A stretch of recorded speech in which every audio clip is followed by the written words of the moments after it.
నమస్తే అండి, tempting bowls కి స్వాగతం. నేను మీ సిరి సంతోష్. ఈ రోజు నేను high protein, fibre and calcium ఎక్కువగా ఉండే పూల్ మఖానా కర్రీ చూపించబోతున్నాను. పూల్ మఖానా అందరికీ తెలిసే ఉంటుంది కదా, తామర గింజలు ఆరోగ్యానికి చాలా మంచివండి. వీటితో అనేక రకాల వంటలు చేసుకోవచ్చు. ఇప్పుడు నేను చూపించేది గ్రేవీ కర్రీ అన్నమాట. ఇది బగారా అన్నంకి కానీ, కొబ్బరి అన్నంకి కానీ, జీరా రైస్లోకి కానీ సూపర్ కాంబినేషన్. అంతేకాదండి, చపాతీ, పుల్కా, పూరి, నాన్స్, రోటీ లాంటి వాటిలో కూడా చాలా చాలా బాగుంటుంది. నేను ఎలా చేస్తానో క్విక్గా చూపించేస్తాను, చూసేయండి. ముందుగా కడాయిలో 2 టీ స్పూన్ల నెయ్యి హీట్ చేసుకొని ఇందులో 2 కప్పుల మఖానా వేసి మీడియం టు లో ఫ్లేమ్ మీద ఒక 4-5 నిమిషాలు వేయించుకోవాలి. మఖానా క్రిస్పీగా వేగిపోవాలన్నమాట. అలాగని హై ఫ్లేమ్ మీద వేయించకూడదండి, సరిగా వేగవు. వీటిని మీడియం టు లో ఫ్లేమ్ మీద వేయించుకోవాలి, అప్పుడే చక్కగా క్రిస్పీగా వేగుతాయి అన్నమాట. 4-5 నిమిషాల తర్వాత చూడండి, ఇవి ఇలా చక్కగా కలర్ మారుతాయి. అలాగే ప్రెస్ చేస్తే ఇలా ఈజీగా పొడుమైపోవాలన్నమాట. ఇలా వేయించుకొని ఒక బౌల్లోకి తీసి పక్కన ఉంచుకోవాలి. ఇప్పుడు మళ్ళీ ఇదే కడాయిలో 2-3 టేబుల్ స్పూన్ల నూనె కానీ, బటర్ కానీ, నెయ్యి కానీ ఏదైనా వేసుకోవచ్చు. బటర్తో చేస్తే టేస్ట్ ఇంకా బాగుంటుందండి.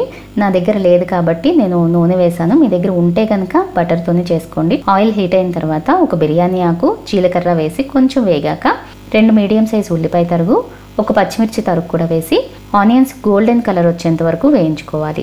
ఈ ఉల్లిపాయలు వేగేలోపు ఒక మిక్సీ జార్ తీసుకొని ఇందులో 15 నిమిషాలు నానబెట్టుకున్న పుచ్చగింజలు, గుమ్మడి గింజలు, జీడిపప్పు మొత్తం కలిపి ఒక అరకప్పు తీసుకున్నాను. ఈ పుచ్చగింజలు, గుమ్మడి గింజలు కంపల్సరీ వేసుకోవాల్సిన అవసరమేం లేదండి.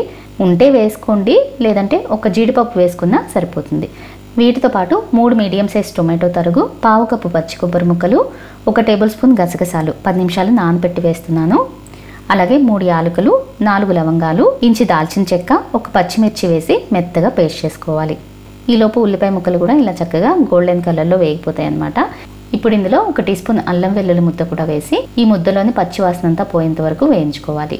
తర్వాత 1/2 టీ స్పూన్ పసుపు, రుచికి సరిపడినంత ఉప్పు, 1 టీ స్పూన్ కారం, 1 టీ స్పూన్ ధనియాల పొడి, 1/2 టీ స్పూన్ జీలకర్ర పొడి వేసి మరొక నిమిషం పాటు ఈ మసాలాలని కూడా చక్కగా వేయించేసేయాలి.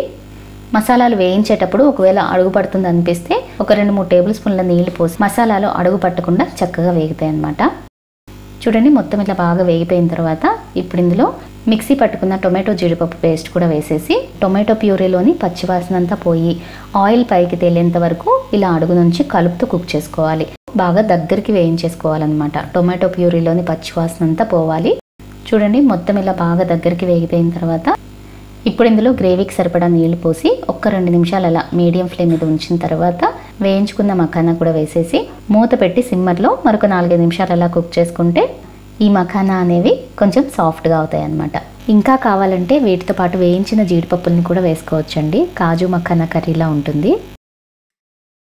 ఆఖరణ కొంచెం కసూరి మేతి, కొత్తిమీర కూడా వేసి దించేయడమే. ఉంటే ఫ్రెష్ క్రీమ్ కానీ, పాలపైన మేగడ కానీ వేసి కలిపేసి దించేస్తే టేస్ట్ ఇంకా సూపర్ అన్నమాట.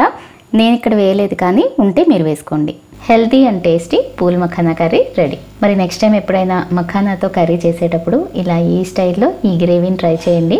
మీకైతే చాలా చాలా నచ్చుతుంది, చాలా టేస్టీగా ఉంటుంది కూడా. సో మరి తప్పకుండా ట్రై చేయండి. ట్రై చేసిన తర్వాత మరి మీకు నచ్చిందో లేదో వీలైతే నాకు కామెంట్ చేసి చెప్పండి. అలాగే వీడియో నచ్చితే లైక్ చేసి అందరికీ షేర్ చేయండి. ఇలాంటి మరిన్ని రెసిపీస్ కోసం టెంప్టింగ్ బౌల్స్ని సబ్స్క్రైబ్ చేసుకోవడం మాత్రం మర్చిపోకండి. మరో మంచి రెసిపీతో మళ్ళీ కలుద్దాం.